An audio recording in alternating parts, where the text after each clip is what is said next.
Terneuzenaren bang voor komst arbeidsmigranten. Het is donderdag 31 oktober. Dit is Zeeland Nu.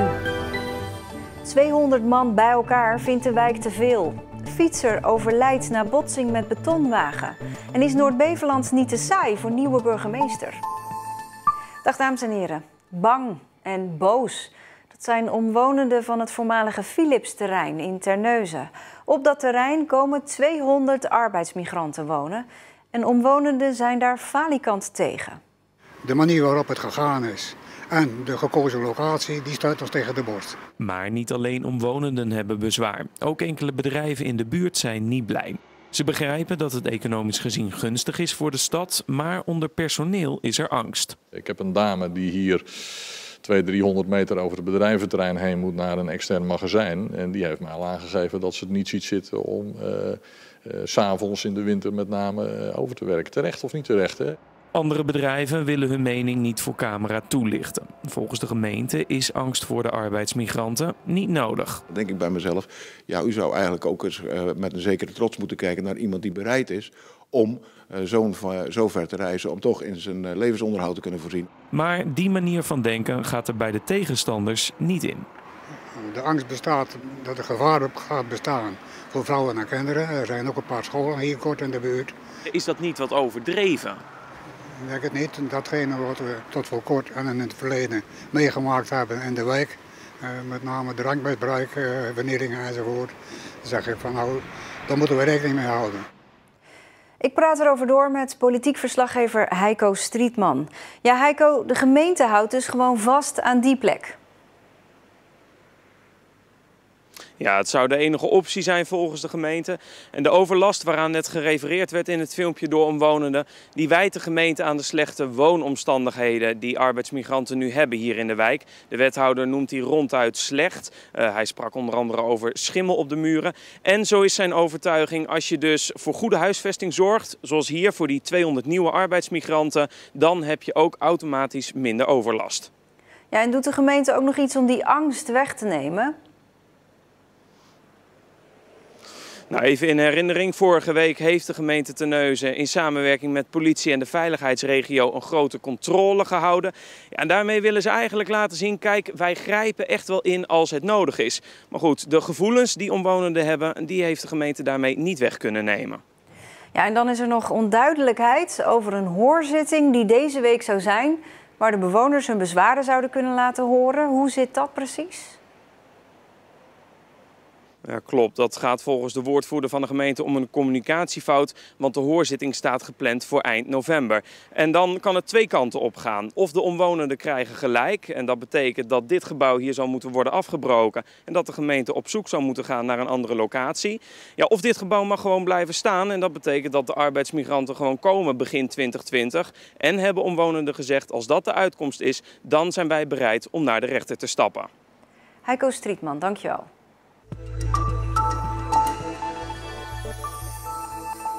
Bij een verkeersongeval op de Poelendale-Singel in Middelburg is vanmiddag een fietser om het leven gekomen. Rond 2:30 botste het slachtoffer tegen een betonwagen.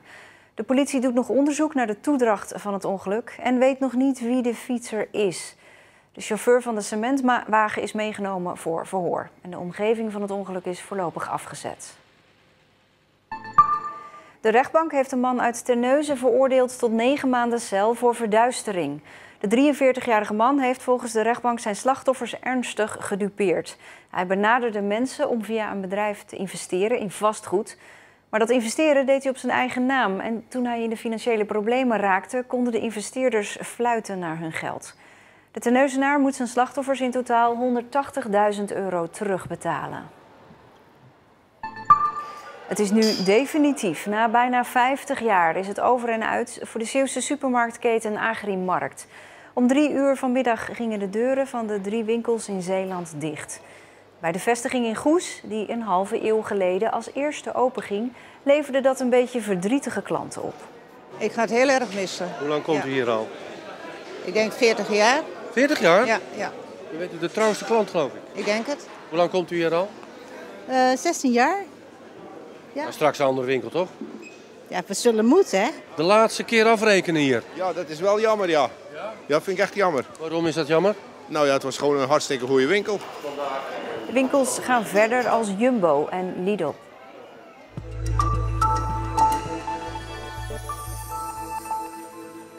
Loes Meeuwissen is nu nog wethouder van het dynamische Goes. Maar in december wordt ze de nieuwe burgemeester van het relatief rustige Noord-Beveland. Politiek verslaggever Marcel de Krane sprak met Meeuwissen over haar nieuwe job. Loes Meeuwissen neemt me mee naar het uitkijkpunt achter het station van Goes. Vandaar is goed te zien hoe de nieuwe spoortunnel vordert. Een project waar zij als wethouder openbare werken trots op is. Nou, hier is heel veel gebeurd natuurlijk, hè? Ja, we hebben hier gestaan een paar maanden geleden met die buitendienststellingen. Toen stond het hier helemaal vol mensen. En dat was het moment dat die spoordekken, die daar nu al helemaal klaar liggen, ja, die zijn toen heel langzaam op zijn plek geschoven. Dat was echt spectaculair. Loes Meeuwissen is de magger van Goes. Ze was de drijvende kracht achter de nieuwe afslag van de A58. Dan was er de algenoemde spoortunnel. En ook werd Podium het Beest opgeknapt en kwam er een cultuurhuis aan het Bleekveld. Het ging sommige mensen misschien ook wel te snel, hè? Al die projecten van Goes en van Loes Meeuwissen. Ja, er zijn natuurlijk heel veel projecten geweest en soms denk je, ik kan eraan blijven werken en het verkeer blijft ook groeien. Hè? Zo is het ook een keer. Dus wij moeten blijven werken om te voorkomen dat we anders stil komen te staan hier. En stilstand past niet echt bij deze VVD'er. Het is de vraag of Meeuwissen zich als burgemeester van de gemeente Noord-Beveland, waar iets meer dan 7000 mensen wonen, toch niet een beetje gaat vervelen.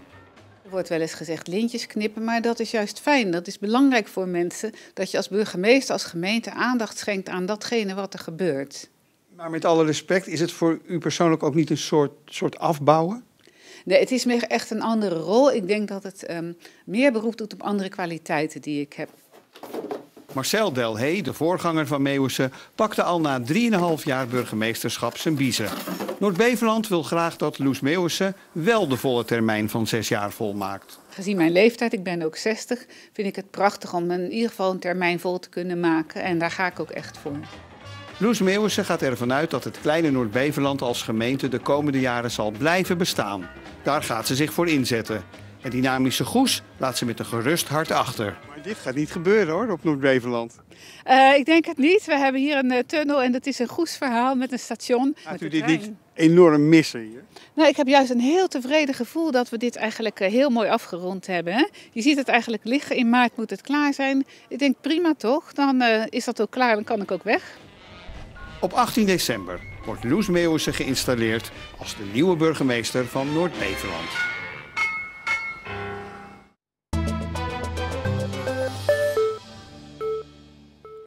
Strengere regels om het moeilijker te maken om geld wit te wassen hebben ook gevolgen voor mensen zonder criminele bedoelingen. Zo wil Nederland van het 500-euro-biljet af. Een biljet dat nogal in trek is bij de onderwereld. En je kunt ook zomaar vragen van je bank verwachten als je ineens een paar duizend euro aan contanten op je rekening stort. Verslaggever Mercy Kamermans ging op onderzoek uit met een 500-euro-biljet. Goedemiddag. Hallo. Hallo. De laatste van 7 zussen? Ja. Leuk. Had je verder nog iets nodig? Nee, dat was het eigenlijk. Nee? Oei, die nemen wij niet aan, sorry. Oh, waarom niet? Kunnen we niet wisselen. Dus vandaar. Oké. Het is een beetje een erg groot bedrag. Maken jullie het wel eens vaker mee dat mensen met groot geld willen betalen? Ja, regelmatig. Dit is wel erg groot, maar we maken regelmatig nog mee dat ze met 100 of 200 willen betalen. En nemen jullie die wel aan of ook niet? Nee, in principe niet. Nee. Mag ik u vragen, wat is het grootste bedrag wat u ooit contant in handen heeft gehad? Dat vind ik wel een hele erg persoonlijke vraag. Het hoogste bedrag wat je ooit contant in handen gehad hebt, 3000. Voor? Auto. Och jeetje, dat durf ik echt niet te zeggen. Dat weet ik eigenlijk niet. Nee. Ton. Ton? Ja. Nou, dat was nog in zakelijke tijd. Ja, wenn ich een Auto gekauft habe, ja, dat was 20.000. Nu heb ik hier een briefje van 500. Ja. Daar heb ik heel veel moeite voor moeten doen om eraan te komen. Hoe kan dat? Als een maatregel om criminaliteit tegen te gaan in het betalingsverkeer is al afgesproken dat biljetten van 500 euro niet meer in circulatie worden gebracht. Dus degene die er zijn nog steeds wettig betaalmiddel. Dus je kan ermee betalen, overigens niet overal. Hè. Maar als ze uit roulatie worden genomen, dus als ze ingeleverd zijn bij een bank, dan komen ze niet meer terug het betalingsverkeer in. Gaat hij zo mee of wil ik hem inpakken voor u? Nee hoor, dat hoeft Nee, niet. het is geen cadeautje. Het is een cadeautje voor uzelf. Ja. 500. Ogenblikje, die gaan we even checken als u het niet erg vindt.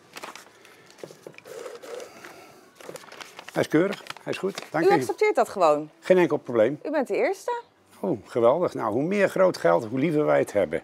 Oh, waarom? Omdat onze bankkosten enorm hoog zijn op het moment dat wij allemaal met kleine briefjes van 10 en 20, elk briefje moeten we een x-bedrag voor neertellen.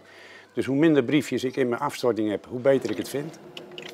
Stel dat ik als gewone burger nou 10.000 euro aan contant geld op mijn rekening stort. Kan dat zomaar? Ja. Het enige wat wel kan gebeuren is dat we navragen gaan doen over waar komt het geld vandaan. Dus het kan zomaar zijn dat ik een transactie heb gedaan die jullie toch wel even onderzocht hebben? Ja, ja. Stel dat je altijd alles giraal doet, hè? Dus je krijgt je salaris gestort, je betaalt je rekeningen. En opeens kom je 3 weken achter elkaar je 2500 euro contant storten. Nou, dan vinden we dat ongebruikelijk. Dat hoeft dus niet fraudeleus te zijn of zo, maar dan zeggen we wel van hé, er gebeurt hier iets op een rekening wat niet in het normale betalingsverkeer patroon past. En dan gaan we verder navraag doen. Het financiële stelsel is gebaseerd op vertrouwen. En witwassen van geld of crimineel gedrag eigenlijk verstoort dat vertrouwen. En dat raakt ons als bank heel erg.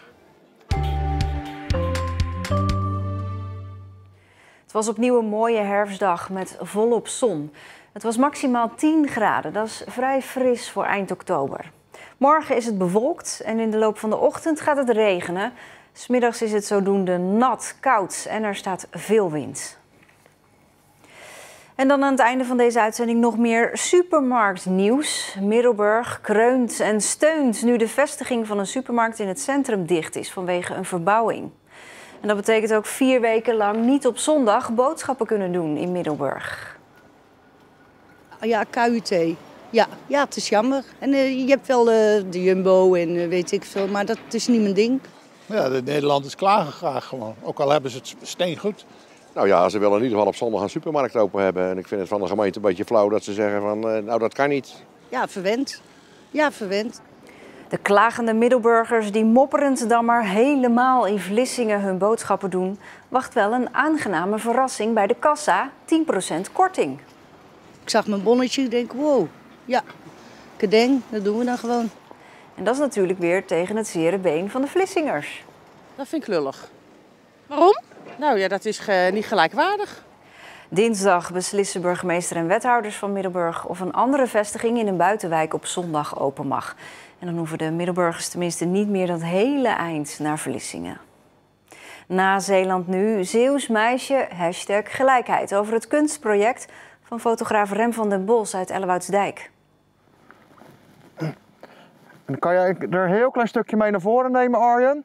Je stapt op een gegeven moment een halve meter naar achteren. Dan heb ik er al. Dan ben jij buiten beeld. Ja. Dat is nu. En daarna Jordi Huurne met het uitgebreide weerbericht voor de provincie. En ik zeg alvast een hele fijne avond. Tot later.